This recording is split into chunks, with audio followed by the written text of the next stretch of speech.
What's going on YouTube? Nicholas here with Tech Love TV, where we don't discriminate and we believe all tech deserves some love. I see some love. It's love day. I'm showing people love out here on the court. Okay, so today in front of me I have the new Google Pixel Buds 2020. So these are the second version of the Google Pixel Buds. The first ones, they came out, they had like a leash attached to them and they weren't really anything to brag about if you were part of that Google team that created those earbuds. And they have since then released this version in 2020 of their latest Google Pixel Buds. And let me tell you something, I've been testing these out for the last couple of days and I am thoroughly impressed with these, to be completely honest with you. Going around this box, there really isn't much to talk about. You do have a couple of images of the Google Pixel Buds on the front side and you have them inside the case. On the left side, the back side, you have a picture of some female. She might be a tennis player, I don't know who she is. And then on the bottom part, it gives you the color. These are the clearly white ones and it gives you a couple of specs, and that's pretty much it.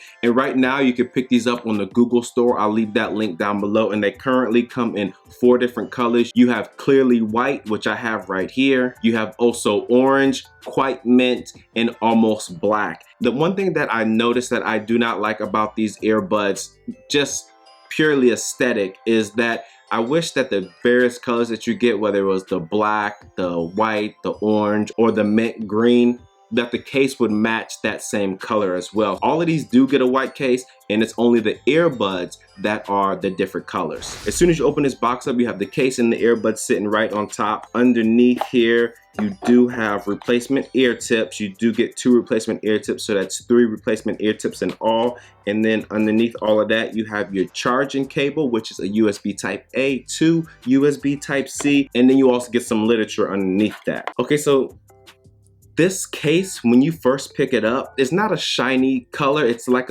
a matte white color, and the texture actually feels very similar to an eggshell. I mean, this thing is very nice, and this does have a nice bit of weight to it. And in comparison to the AirPods Pro case, they are almost the same exact size as the AirPods Pro case. And so, I mean, I know there's people out there that do not like the bigger earbud cases, and this one you would not have a problem with. Now for the battery life on these earbuds, on a single charge, you'll get a 5-hour playback time, and then this case will charge it up additional 19 to 20 hours for a full 24 hours of playback time. And then also there is fast charge on here, so 10 minutes of charge time will give you 2 hours of playback time. So if you're in a pinch, you're running low on battery, throw these on a charger for 10 minutes and then you're good money for at least another 2 hours. Now going around this case, on the bottom side of this, you do have your USB Type-C charging port. And like I said before, this is a wirelessly charging case, so if you don't want to charge this up with the USB Type-C cable on the bottom side, just go ahead and set this on a wireless charger and you'll be good to go. Now this lid on here, I don't believe that it's magnetic, and it seems more like spring-loaded, but it will not open up.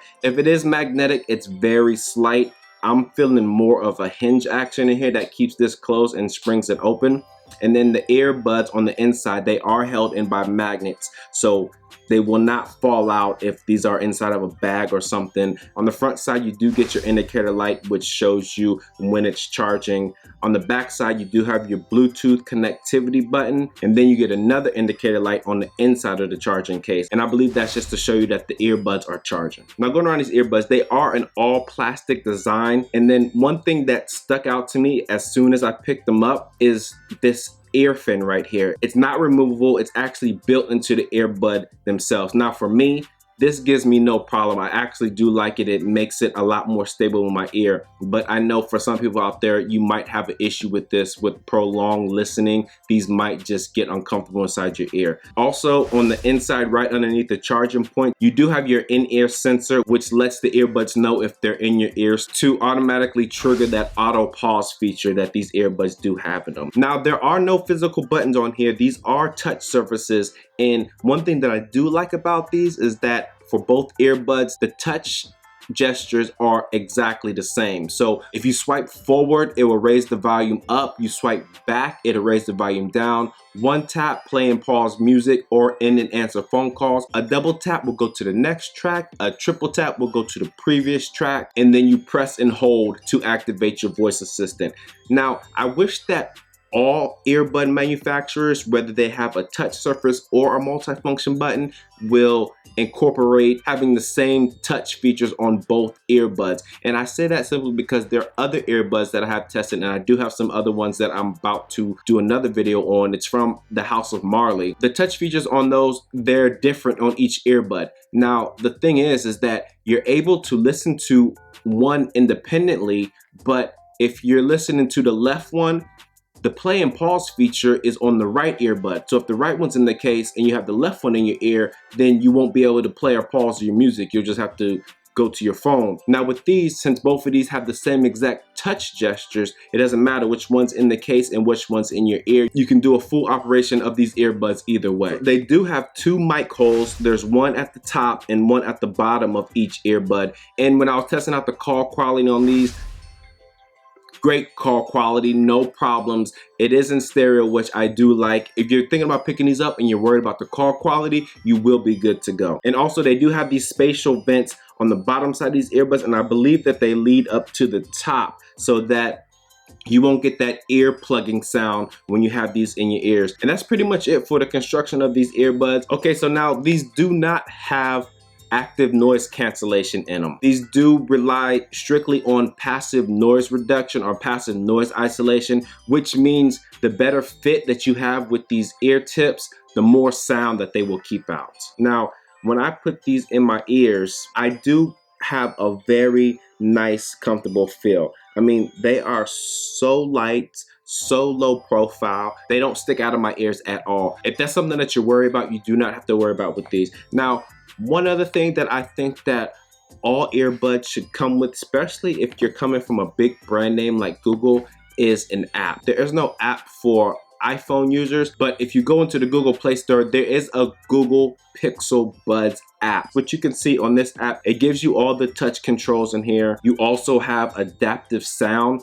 I have not messed with this that much, but what it says it can do is that it analyzes your environment around you and it will turn the volume up or down as needed, depending on how loud it is or how quiet it is around you. You also can turn the in-ear detection on and off, and then there's more settings which update your firmware, gives you tips about email notifications, send feedback, and safety and warning features. There's no EQ inside of here, but I think maybe the adaptive sound will probably help out with that a little bit. I'm not too sure about that, but nonetheless, there is something in here, and Google can always update this and can provide an EQ or something if you're looking for more features inside of an app for your Google Pixel Buds. The sound quality on here, it was kind of weird to me because I'm a Tidal user. I don't use Spotify, I don't use iTunes, I don't use any other music streaming service other than Tidal. So I can't speak to those other streaming services, but in Tidal,